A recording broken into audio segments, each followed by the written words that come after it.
see if I can catch up with Stuart. Morning, Bill. Magic again. I'm telling you, we're getting better at this. Well, I don't know about that.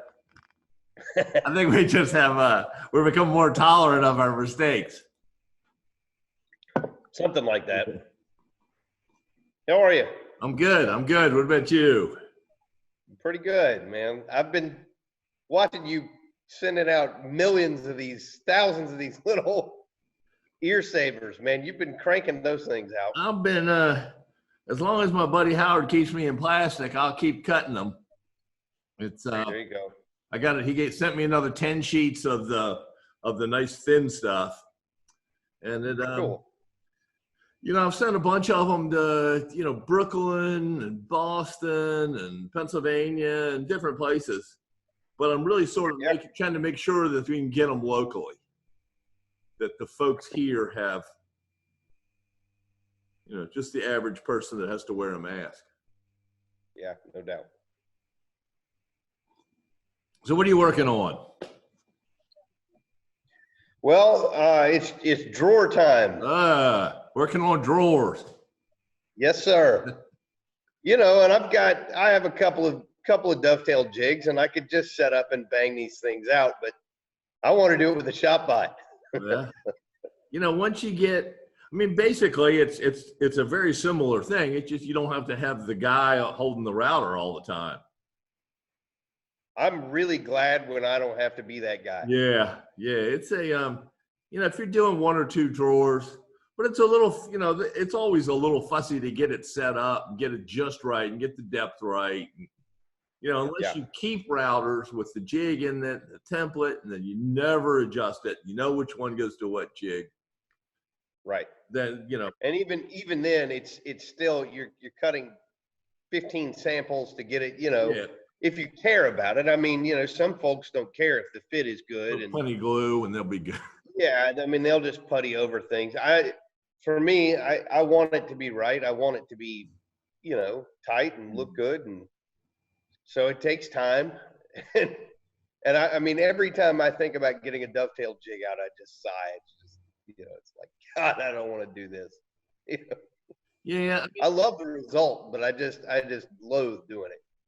Yeah, I mean, it's easier with a CNC with large numbers, but you know, it's still it's a fussy thing in general. Well, we've got 20. I think it's 25 drawers to make. You know, in a day or two. Mm-hmm. I need to have them done before Monday. So, why are we talking on Zoom? Oh, Bill, there's so many other things to do as well. It's like, you know. Yeah. So. I mean, look, I can set up a jig and just plow through them, and I could do 25 drawers in a day. It's not a big deal. That's just a lot of standing in front of a jig with a router in your hand. If I can set up the desktop, if I can set up the desktop, I can, you know, hell, if nothing else, sweep the floor while it's running. I mean, just, you know, anything more productive than just standing there with a router. Yeah. So you're going to do half blind dovetails, right? Yeah. Sort of the traditional drawer. Single pass, half blind. That's sort of the low hanging fruit of all this stuff. And you know, the CNC works fine for it. Where it really gets interesting, we can talk about this some other time, is sort of being able to customize and do weird things that would be really, really hard to do otherwise. You know, there's kind of two schools of CNC thought. One of it is you just get to fire the bum that comes in hungover on Monday morning, and you replace him with a machine. The other is that you get to do things that you couldn't do otherwise, efficiently or repeatably. So you're basically looking to fire the bum that shows up hungover on Monday morning. How exactly do you fire yourself? I don't know. That's it, dude. You're done. That's it. Don't come back. I've had enough of this. So the half blinds, the way I do them, it's a little bit different normally you draw the thing that you want to have, and then you tool path it and you cut it. So if it's a, you know, a square or a, you know, a 3D relief of a duck or something like that, you have a model of the thing, and you just tool path it. It's different with dovetails and things like that, because for one thing, you can't, it doesn't understand, like a dovetail bit. See if I can get this anywhere in focus. Has, you know, it's wider at the bottom than the top. Right. But no CAM software that I know of understands that. You know, it cuts straight down, and it doesn't understand that undercut, the wider piece at the bottom. Right. So you got to lie to the software to start with, and tell it that it's an end mill, and that the angle and the size just comes for free.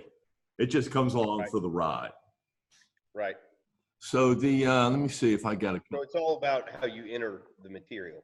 Yeah, you can never do things in 2 passes. Yep. Let me see if I can make this. I'm gonna share the screen for a minute.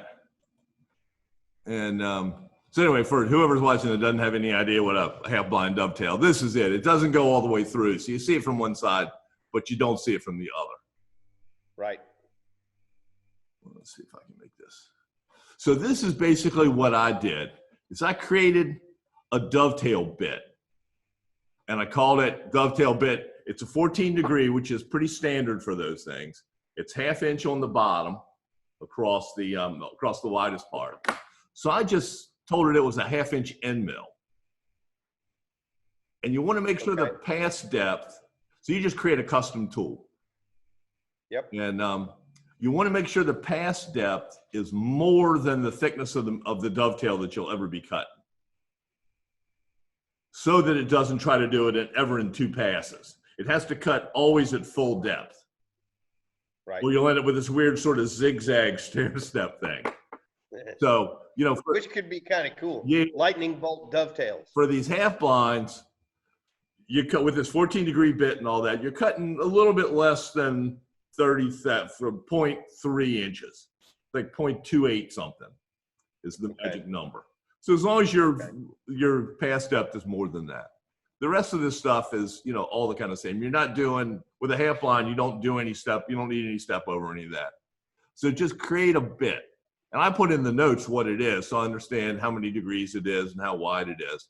So it's the size of the bottom, and make sure the pass depth is at least more than you're ever going to want to have to cut with it. So in that regard, it doesn't matter what dovetail bit you use, just as long as you know what the width at the bottom is. It doesn't, except then you go into the layout. Right. So I create a bit, and I don't know if you can see over here, but I have a dovetail bit for the different, the D1s and D2s and whatever. And I've got actually a whole library of all those bits. So some of them are 7 degree, you know, they're different sizes and all that for doing through dovetails. But on a regular half-blind, traditional half-blind dovetail, you really need to use this 14 degree. Okay. And make this. Let me scoot through here real quick and see.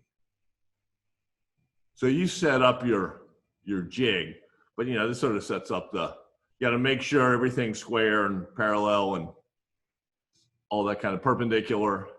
You also have a little bit of a 7/16 offset from the edge of this horizontal piece to the edge of the vertical piece.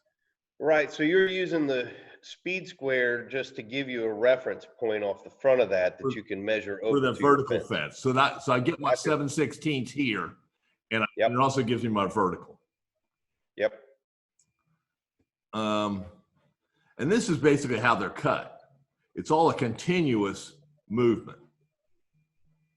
So there's a 7/16 offset to the middle of that first.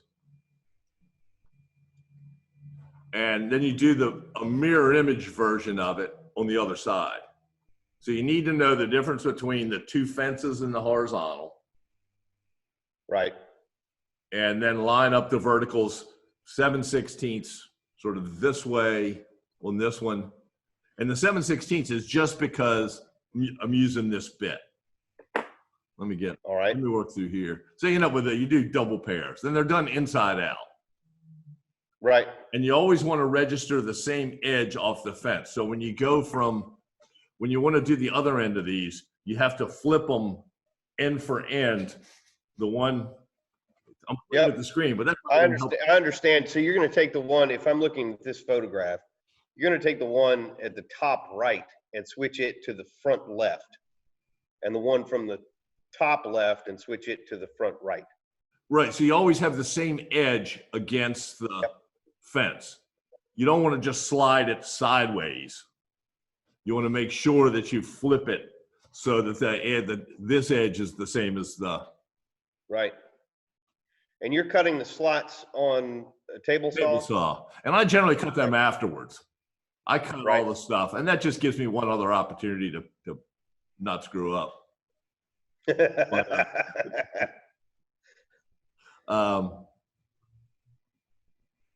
But basically that's the ticket right there. Yep. Here. But let me pull up a VCAR file. So the thing that I think, the way I do this is I can make this work. So imagine that this is your two sets of sides. And right. Can you see my mouse move around? Yes, I can. Here. So this is you're looking down on it. This is the end of the vertical piece. This is the horizontal piece. This is the matching side. So, the setup for this, I have my two vertical pieces, my two horizontal pieces are 18 inches apart, just the way I set my jig up. Okay. If yours is something different, you just kind of move this section over until this spacing is whatever yours is. If yours are 20 inches and it needs to be even so that you are able to measure out and space things the same. So everything lines up right. Yep. And you just chose 18 because that's the size of the edge jig, or it fit nicely on the piece I had. I think you could go bigger. It just 18 seemed like a good number.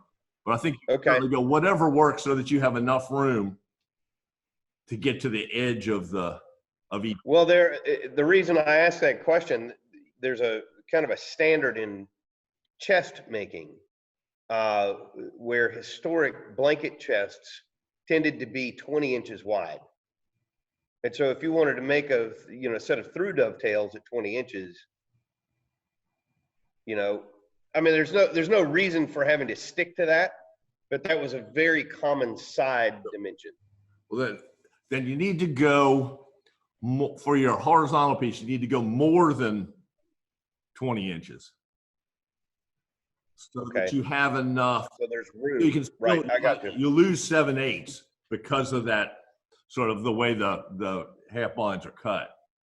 So you want to have at least 20. You gotta have at least 20 on the vertical pieces to do the through dove. The through dovetails are cut vertically. Okay. So that means you got to go 21 or so. So if you can go, whatever you can get, I'd get them as far apart as I could. Right. Because that limits. You can only do a drawer. If you're going to do drawers, you can only do half of that distance minus a little bit, minus the size of the bit, because you're doing it in matching pairs, if you want to do them in pairs. Yep. So instead of, so going back to what, you're used to just drawing the part and then cutting it. Mm-hmm. So the way I've done these and the way I think it ought to be done is to basically draw the tool path. This is where the bit goes. Okay. So if you imagine, let's do, so let me find, I'll turn on node editing so you can see the start point. So it starts here, moves up. So you want to have these parts are far enough out so when it plunges or lifts, it doesn't go into the material. So it drops here, does this little trim pass, and then just makes these continuous 7/8 of an inch scallops. And then retracts. Yep. And it does it on one side, does it on the other. So let's see if we can, I don't think we can preview this because it's off of the material, but let me move, I'm gonna move this real fast. That's not gonna show you anything. But basically, the machine is gonna do what the hungover guy on Monday morning would do. Take the bit, move it along, just cut those fibers just a little bit, and then do that motion where it runs along the fingers. That's all it has to do. So I just create a library of these parts, of these files for different, so you get a range. So have you created a gadget for these in VCarve? I haven't. There is just a parametric ShopBot part file that's been around for years. And if you look in the ShopBot blog, there's an article about it by a guy named Gary Campbell. And you just fill in the variables and it does all that stuff.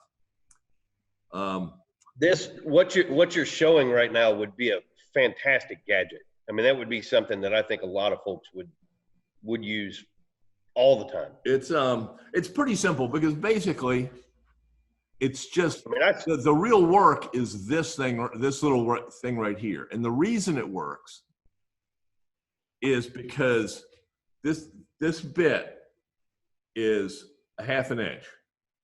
Right. And immersed at about 0.29 inches, it's 3/8 of an inch. It's off the screen. It's off the screen, I know. There you go. It's half the bottom, immersed it at the right depth, it's 3/8 of an inch. Okay. It gives you the half plus the 3/8. So basically you're cutting, if you look at, let me see if I can do this without holding up and without, is this? Come over to, yeah, there you go. There you go. So this is basically right, the backwards version of what you're cutting. Right. So the bottom of this is ½ inch. The top is 3/8 of an inch at this depth. Totally out of focus. I know. But basically, yeah, you're looping around. You adjust the fit by the cut depth. Okay. So the deeper it goes, the wider this part becomes. This is fixed at a ½ an inch. This part. The deeper you go, the wider it becomes. The shallower it is, the narrower it becomes because of the taper. So you adjust the fit by that. You adjust the fit, the flushness of the fit by where this whole thing is. If you want to make it tighter, if you want to make it this piece proud, you move it back a little bit. If you want to recess a little bit, you move it that way. Right. And those are really the only two adjustments. So there's, the parametric ShopBot file has a million settings, but it does this. For what you want to do, I would set up this file, and it doesn't matter how thick the material is. The only thing you have to modify, this is set up for ½ inch. There's a 3/4 inch version as well. Just a whole nother set of files. But what you're doing, you just want this file, and you're going to 5/8 material. Yeah. So what you'd probably want to do is take this and just make a new version, cut that right there, and just move this 1/8 of an inch. This little pass to trim the edge. Okay. You're going to send me these files, Bill? Yeah. Yeah. And I've got, so this takes it up to, you said you're going to 4 3/8 or so?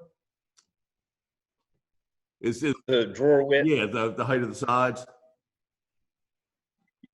They may just be 4-inch sides. Okay. Well, this goes anywhere. So I just have a whole library of files.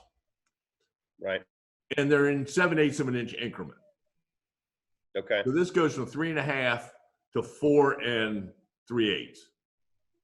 Okay. The next file goes from 4 3/8 to 5 1/8.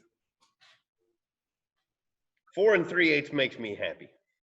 I don't have, Well, this, I think that'll fit. I think anything between the those two. openings that I have in the cabinets are 5-inch openings. So I think 4 3/8 will work just fine. I have to It's a make sure we're using the Bloom soft close mhm. full extension glides. So I can't remember what the height is. It may be 3 inches off of the floor of the cabinet, where the opening is. So off the bottom stretcher, you're going to come up, I think it's maybe 3/8 or a 1/2 inch or something. And then you notch the back of the drawer after you make it. With this 14-degree bit, this and the 1/2 inch bottom, it's a 7/8 inch increments. And it could be anywhere between those two. You could do a smaller one. You would just waste these it would be doing this kind of out in space. Just let it run. It would just be wasteful. So this kind of gives you optimized somewhere in that range, the correct number of things. Okay. So my suggestion is I'll send you these files. I'll post them somewhere or somebody. Okay. I'll just do this set and I'll set it up for 5/8 material.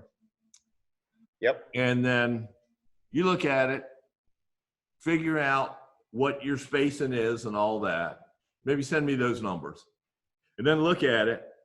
And then next time you can tell me all the stuff that doesn't make any sense. Yeah.